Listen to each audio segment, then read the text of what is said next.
आप सभी प्रेमी शिव भक्तों को मेरा बारंबार प्रणाम।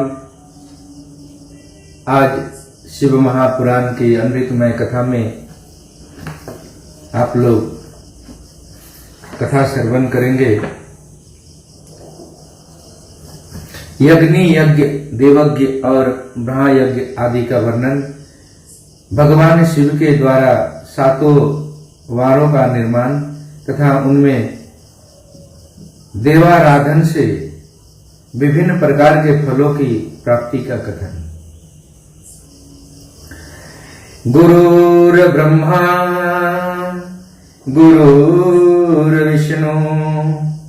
गुरुर्देवो महेश्वर गुरु साक्षात् परब्रह्म तस्मै श्री गुरुवे नमः।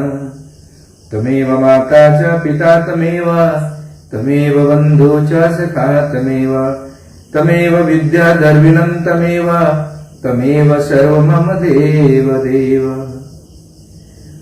नमः शिवाय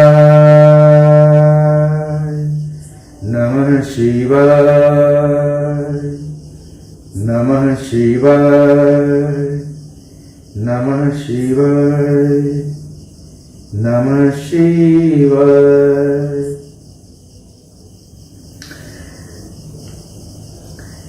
विष्णु ने कहा, प्रभु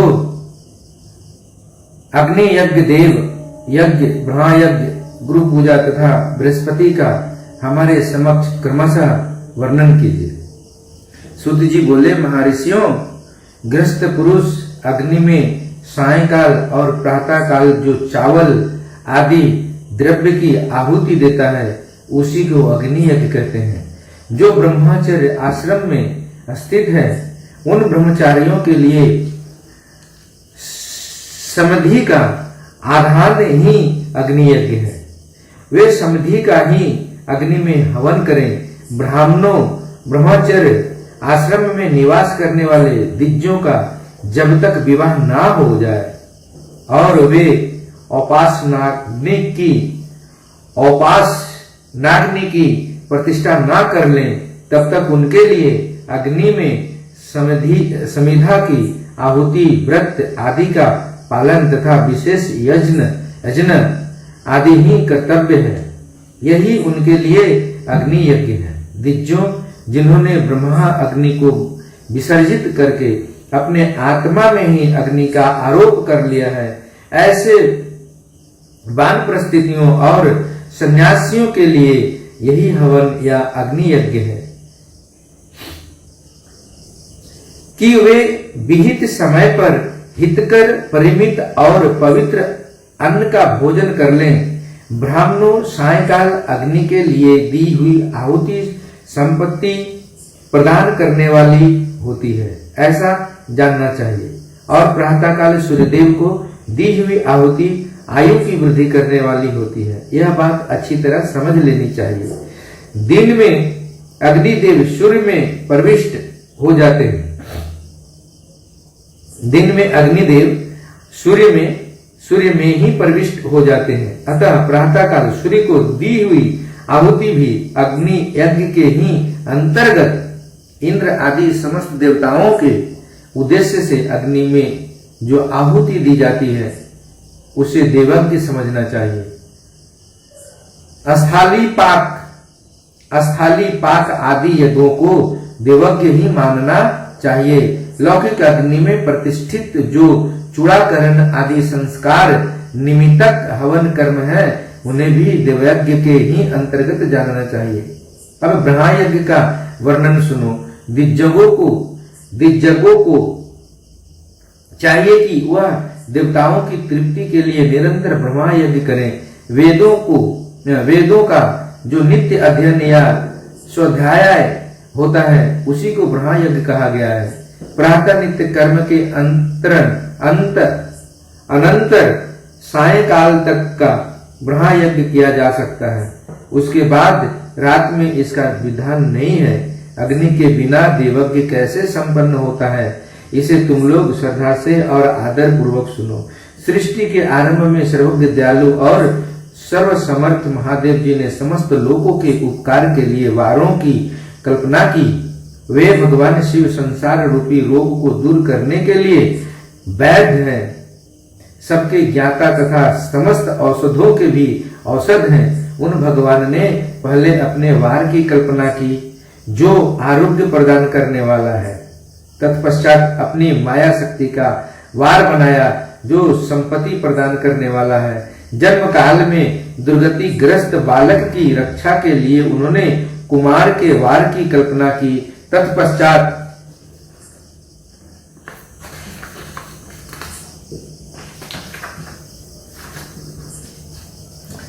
सर्वसमर्थ महादेव जी ने आलस्य और पाप की निवृत्ति तथा समस्त लोगों का हित करने की इच्छा से लोक रक्षक भगवान विष्णु का वार बनाया। इसके बाद सबके स्वामी भगवान शिव ने पुष्टि और रक्षा के लिए आयुकर्ता त्रिलोक अस्त्रष्टा परमेष्टि ब्रह्मा का आयुष कारक वार बनाया, जिससे संपूर्ण जगत के आयुष की सिद्धि हो सके। इसके बाद तीनों लोकों की वृद्धि के लिए पहले पुण्य पाप की रचना हो जाने पर उनके करने वाले लोगों को शुभाशुभ फल देने के लिए भगवान शिव ने इंद्र और यम के वारों का निर्माण किया। ये दोनों वार क्रमशः भोग देने वाले तथा लोगों के मृत्यु भय को दूर करने वाले हैं। इसके बाद सूर्य आदि 7 ग्रहों को जो अपने ही स्वरूप भूत तथा प्राणियों के लिए सुख दुख के सूचक हैं, भगवान शिव ने उपयुक्त 7 वारों का स्वामी निश्चित किया। वे सब के सब ग्रह नक्षत्रों के ज्योतिर्मय मंडल में प्रतिष्ठित हैं। शिव के वार या दिन के स्वामी सूर्य हैं, शक्ति संबंधी वार के स्वामी सोम हैं, कुमार संबंधी दिन के अधिपति मंगल हैं, विष्णु वार के स्वामी बुध हैं, और ब्रह्मा जी के वार के अधिपति बृहस्पति हैं। इंद्रवार के स्वामी शुक्र और यमवार के स्वामी शनैश्चर हैं। अपने अपने वार में की हुई उन देवताओं की पूजा उनके अपने अपने फलों को देने वाली होती है। सूर्य आरोग्य और चंद्रमा संपत्ति के दाता है। मंगल व्याधियों का निवारण करते हैं, बुध पुष्टि देते हैं, बृहस्पति आयु की वृद्धि करते हैं, शुक्र भोग देते हैं और शनिश्चर मृत्यु का निवारण करते हैं। ये 7 वारों के कर्मशः फल बताए गए हैं जो उन देवताओं की प्रीति से प्राप्त होते हैं। अन्य देवताओं की भी पूजा का फल देने वाले भगवान शिव ही हैं। देवताओं की प्रसन्नता के लिए पूजा की 5 प्रकार ही पद्धति बनाई गई है। उन देवताओं के मंत्रों का जप यह पहला प्रकार है।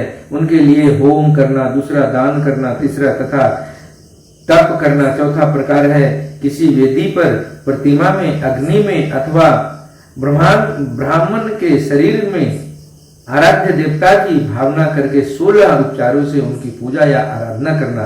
5वां प्रकार है, इनमें पूजा के उत्तरोत्तर आधार श्रेष्ठ हैं। पूर्व के अभाव में उत्तरोत्तर आधार का अवलंबन करना चाहिए। दोनों नेत्रों तथा मस्तकों के रोग में और कुष्ठ रोग की शांति के लिए भगवान सूर्य की पूजा करके ब्राह्मणों को भोजन कराएं। तदंतर 1 दिन, 1 मास, 1 वर्ष अथवा 3 वर्ष तक लगातार ऐसा साधन करना चाहिए। इससे यदि प्रबल प्रारब्ध का निर्माण हो जाए तो रोग एवं जरा आदि रोगों का नाश हो जाता है। इष्ट देव के नाम मंत्रों का जप आदि साधन वार आदि के अनुसार फल देते हैं। रविवार को सूर्य देव के लिए, अन्य देवताओं के लिए तथा ब्राह्मणों के लिए विशिष्ट वस्तु अर्पित करें। यह साधन विशिष्ट फल देने वाला होता है तथा इसके द्वारा विशेष रूप से पापों की शांति होती है। सोमवार को विद्वान पुरुष संपत्ति की प्राप्ति के लिए लक्ष्मी आदि की पूजा करें तथा सप्तनीक ब्राह्मणों को घृत पक्व अन्न का भोजन कराएं। मंगलवार को रोगों की शांति के लिए काली आदि का पूजा करें तथा उड़द, मूंग एवं अरहर की दाल आदि से युक्त अन्न ब्राह्मणों को भोजन कराएं। बुधवार को विद्वान पुरुष दधि युक्त अन्न से भगवान विष्णु का पूजन करें। ऐसा करने से सदा पुत्र, मित्र और कलत्र आदि की पुष्टि होती है। जो दीर्घ आयु होने की इच्छा रखता हो वह गुरुवार को देवताओं की पुष्टि के लिए वस्त्र एवं पवित्र तथा घृत मिश्रित खीर से यजन पूजन करें। भोगों की प्राप्ति के लिए शुक्रवार को एकाग्र चित्त होकर देवताओं का पूजन करें और ब्राह्मणों की तृप्ति के लिए षड्रस युक्त अन्न दें। इसी प्रकार स्त्रियों की प्रसन्नता के लिए सुंदर वस्त्र आदि का विधान करें। शनैश्चर अपमृत्यु का निवारण करने वाला है। उस दिन बुद्धिमान पुरुष रुद्र आदि की पूजा करें। तिल के होम से दान से देवताओं को संतुष्ट करके ब्राह्मणों का तिल मिश्रित अन्न भोजन कराएं। जो इस तरह देवताओं की पूजा करेगा वह आरोग्य आदि फल का भागी होगा। देवताओं के नित्य पूजन, विशेष पूजन, स्नान, दान, जप, होम तथा ब्राह्मण तर्पण आदि में एवं रवि आदि वारों में विशेष तिथि और नक्षत्रों का योग प्राप्त होने पर विभिन्न देवताओं के पूजन में सर्वज्ञ जगदीश्वर भगवान शिव ही उन देवताओं के रूप में पूजित हो सब लोगों को आरोग्य आदि फल प्रदान करते हैं। देश काल पात्र द्रव्य श्रद्धा एवं लोक के अनुसार उनके तारतम्य कर्म का ध्यान रखते हुए महादेव की आराधना करने वाले लोगों को आरोग्य आदि फल देते हैं। शुभ मांगलिक कर्म के आरंभ में और अशुभ अंत्येष्टि आदि कर्म के अंत में तथा जन्म नक्षत्रों के आने पर गृहस्थ पुरुष अपने घर में आरोग्य आदि की समृद्धि के लिए सूर्य आदि ग्रहों का पूजन करें। इससे सिद्ध है कि देवताओं का यजन संपूर्ण अभिष्ट वस्तुओं को देने वाला है। ब्राह्मणों का देवयजन कर्म वैदिक मंत्र के साथ होना चाहिए। यह ब्राह्मण शब्द क्षत्रिय और वैश्य का भी उपलक्षण है। शूद्र आदि दूसरों का देवज्ञ तांत्रिक विधि से होना चाहिए। शुभ फल की इच्छा रखने वाले मनुष्यों को सातों ही दिन अपनी शक्ति के अनुसार सदा देव पूजन करना चाहिए। निर्धन मनुष्य तपस्या, व्रत आदि के कष्ट सहन द्वारा और धनी धन के द्वारा देवताओं की आराधना करें। वह बार बार श्रद्धा पूर्वक इस तरह के धर्म का अनुष्ठान करता है और बारंबार पुण्य लोकों में नाना प्रकार के फल भोग कर पुनः इस पृथ्वी पर जन्म ग्रहण करता है। धनवान पुरुष सदा भोग सिद्धि के लिए मार्ग में वृक्षादि लगाकर लोगों के लिए छाया की व्यवस्था करें। जलाशय, कुआं, बावली और पोखरे बनवाएं। वेद शास्त्रों की प्रतिष्ठा के लिए पाठशाला का निर्माण करें तथा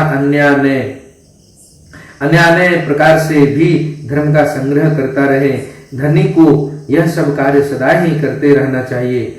समयानुसार पुण्य कर्मों के परिपाक से अंतकरण शुद्ध होने पर ज्ञान की सिद्धि हो जाती है। जो इस अध्याय को सुनता, पढ़ता अथवा सुनने की व्यवस्था करता है उसे देवज्ञ फल प्राप्त होता है। हर हर महादेव। नमः शिवाय, नमः शिवाय, नमः शिवाय, नमः शिवाय, नमः शिवाय, नमः शिवाय। देश काल पात्र और दान आदि का विचार।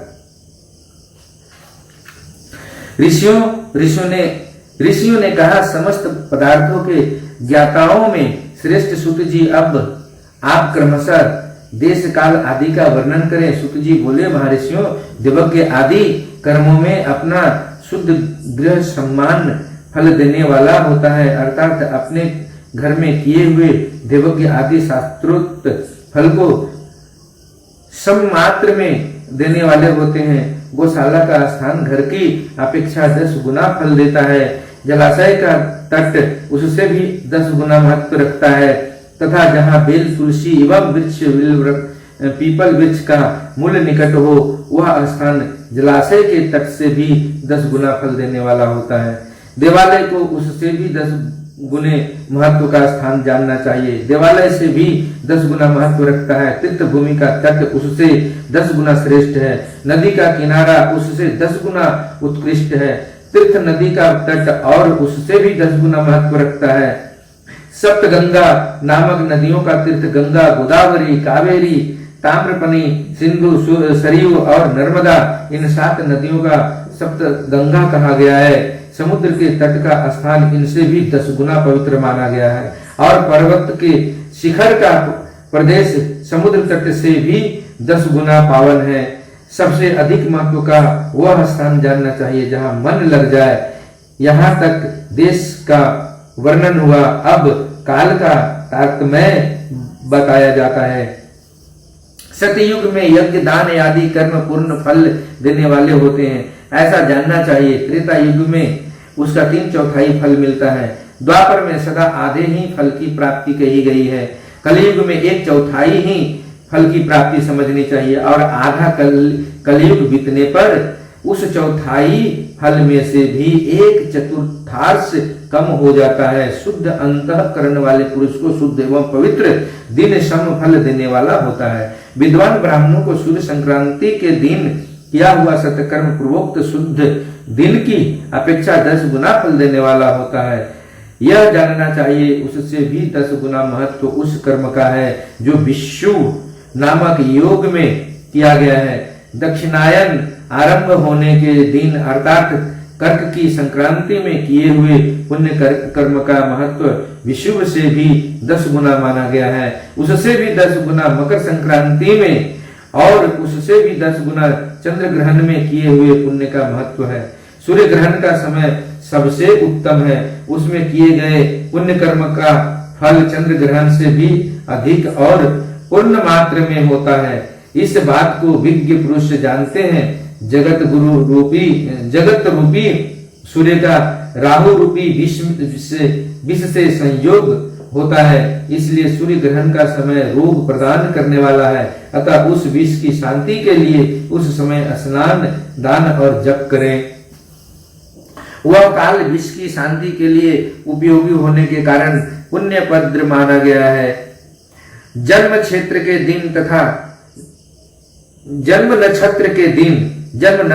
के दिन तथा व्रत की पूर्ति के दिन का समय सूर्य ग्रहण के समान ही समझा जाता है, परंतु महापुरुषों के संग का काल करोड़ों सूर्य ग्रहण के समान पावन है, ऐसा ज्ञानी पुरुष जानते मानते हैं। तपोनिष्ठ योगी और ज्ञानिष्ठ याति ये पूजा के पात्र हैं, क्योंकि ये पापों के नाश में कारण होते हैं। जिनसे 24 लाख गायत्री का जप कर लिया हो, जिसने 24 लाख गायत्री का जप कर लिया हो, वह ब्राह्मण भी पूजा का उत्तम पात्र है। वह संपूर्ण फलों और भोगों को देने में समर्थ है। जो पतन से त्राण करता अर्थात नरक में गिरने से बचाता है, उसके लिए इसी गुण के कारण शास्त्र में पात्र शब्द का प्रयोग होता है। वह दाता का पातक से त्राण करने के कारण पात्र कहलाता है। गायत्री अपने गायक का पतन से त्राण करती है, इसलिए वह गायत्री कहलाती है। जैसे इस लोक में जो धनहीन है वह दूसरों को धन नहीं देता, जो यहाँ धनवान है वही दूसरों को धन दे सकता है, उसी तरह जो स्वयं शुद्ध और पवित्र आत्मा है वही दूसरे मनुष्यों को त्राण या उद्धार कर सकता है। जो गायत्री का जप करके शुद्ध हो गया है वही शुद्ध ब्राह्मण कहलाता है। इसलिए दान जप होम और पूजा सभी कर्मों के लिए वही शुद्ध पात्र है। ऐसा ब्राह्मण ही दान तथा रक्षा करने की पात्रता रखता है। स्त्री हो या पुरुष, जो भी भूखा हो वही अन्नदान का पात्र है। जिसको जिस वस्तु की इच्छा हो उसे वह वस्तु बिना मांगे ही दे दी जाए तो दाता को उस दान का पूरा फल प्राप्त होता है।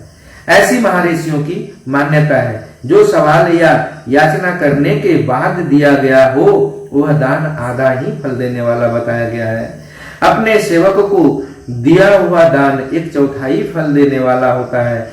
विप्रवरो, जो जाति मात्र से ब्राह्मण है और दीनता पूर्ण वृत्ति से जीवन बिताता है, उसे दिया हुआ धन का दान दाता को इस भूतल पर 10 वर्षों तक भोग प्रदान करने वाला होता है। वही दान यदि वेद वेता ब्राह्मणों को दिया जाए तो वह स्वर्गलोक में देवताओं के वर्ष से 10 वर्षों तक दिव्य भोग देने वाला होता है।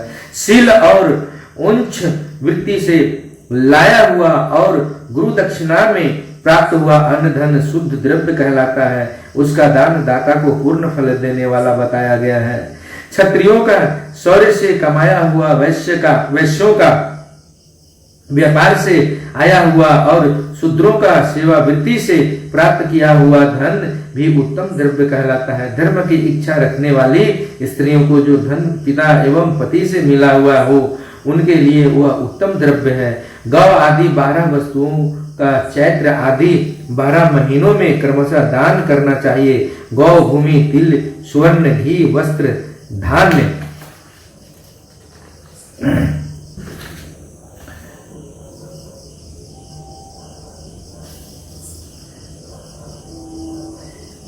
पत्नात् त्रायत इति पात्रं शास्त्रे प्रयुज्यते धातुश्च पात्र कात्राणात् पात्र मित्य भिद्यते। कुशकार कहते हैं उछः कनशः आदानम कनेशाद जन्नम शिलम।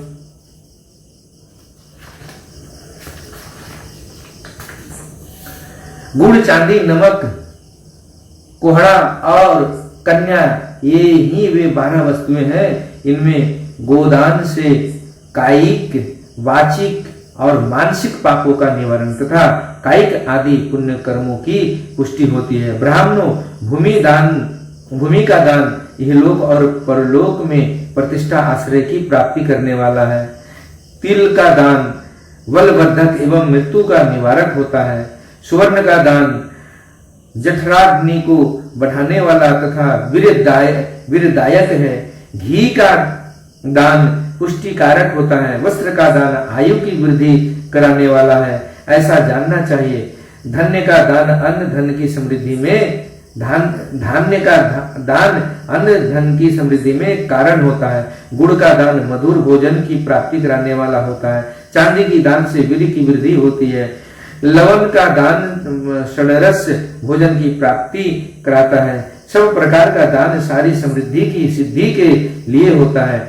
विज्ञ पुरुष कुष्मांड के दान को पुष्टिदायक मानते हैं। कन्या का दान आजीवन भोग देने वाला कहा गया है। ब्राह्मणों, वह लोक और परलोक में भी संपूर्ण भोगों की प्राप्ति करने वाला है। विद्वान पुरुष को चाहिए कि जिन वस्तुओं से श्रवण आदि इंद्रियों की तृप्ति होती है उनका सदा दान करें। श्रोत्र आदि 10 इंद्रियों के जो शब्द आदि 10 विषय है उनका दान किया जाए तो वे भोगों की प्राप्ति कराते हैं तथा दिशा आदि इंद्रिय देवताओं के संतुष्ट करते हैं। वेद और शास्त्र को गुरु मुख से ग्रहण करके गुरु के उपदेश से अथवा स्वयं ही बोध प्राप्त करने के पश्चात स्वयं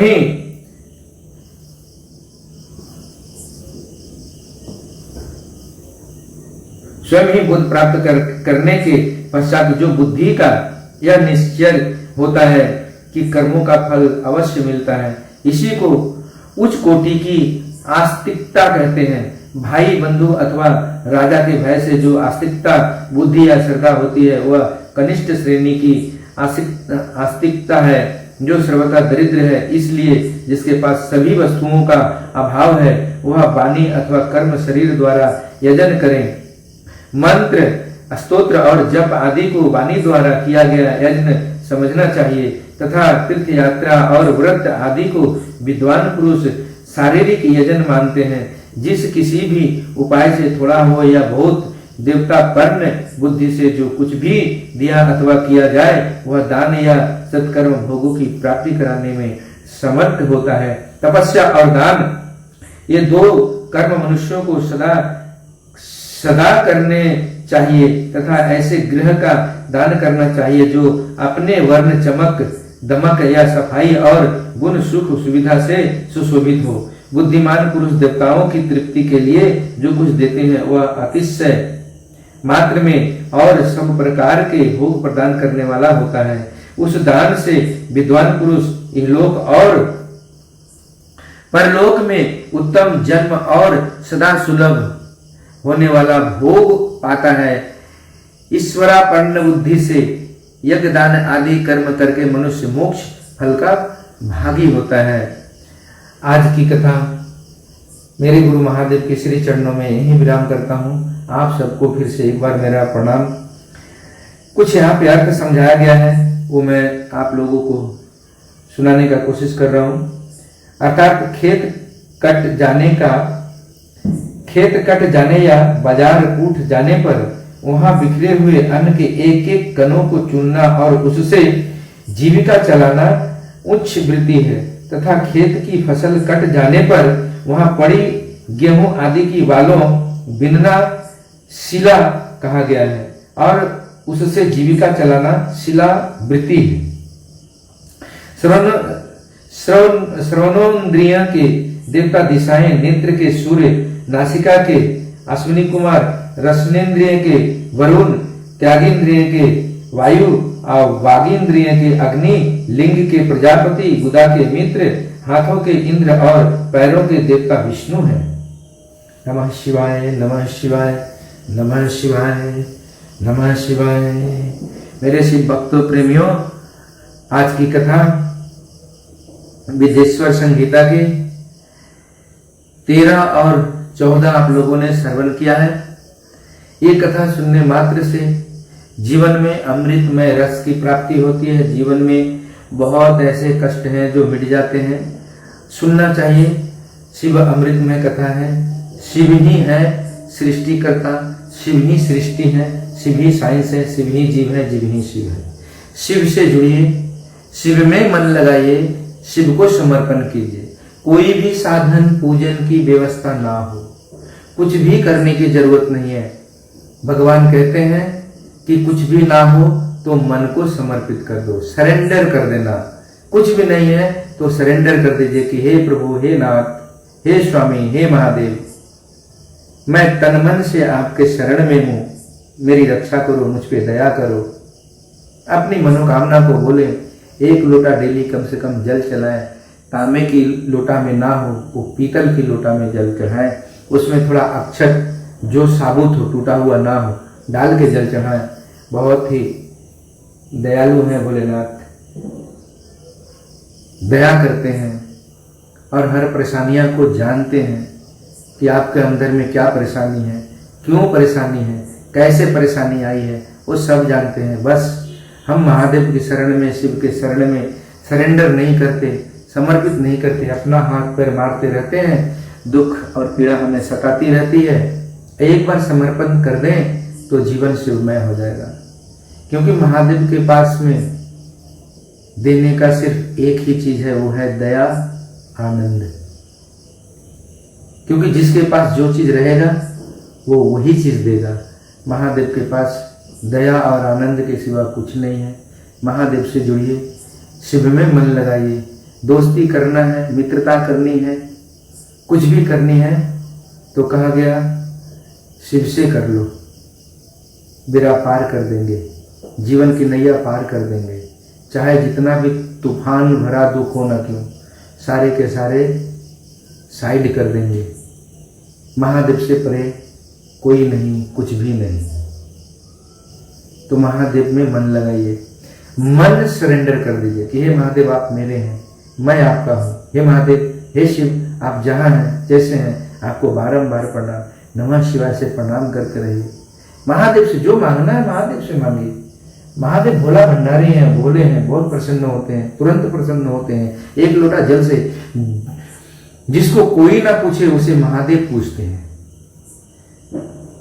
जो मतलब जिसको कोई ना स्वीकार करे उसे महादेव स्वीकार करते हैं।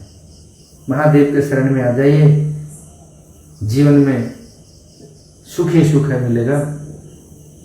दुख है, धरती पे आकर हम लोगों ने धरती के चकाचौंध में मेरा कौन और मैं कौन ये भूल गया और धरती के चकाचौंध में फंस गया, धरती के लालच में फंस गया। मुझे लगा सब मेरा है, मेरा है, मेरा है, मैं ये हूं, मैं वो हूं करके, और ऐसी दुख की दलदल में फंस गए। तो निकालने वाले सिर्फ महादेव हैं। महादेव को अपना बनाइए। हम महादेव के हैं, महादेव मुझे जानते हैं, लेकिन हम अपने जो मेरे अंदर जो महादेव विराजमान है उसे सुला दिए। तो धरती का सुख भोगिए, धरती का भोग मत जाइए। होना है तो महादेव का होइए। देखिए जीवन में सब बेड़ा पार लग जाएगा, सब दुखों का निवारण हो जाएगा। महादेव से जुड़िए। आप सबको मेरा फिर से प्रणाम। नमः शिवाय, नमः शिवाय, नमः शिवाय।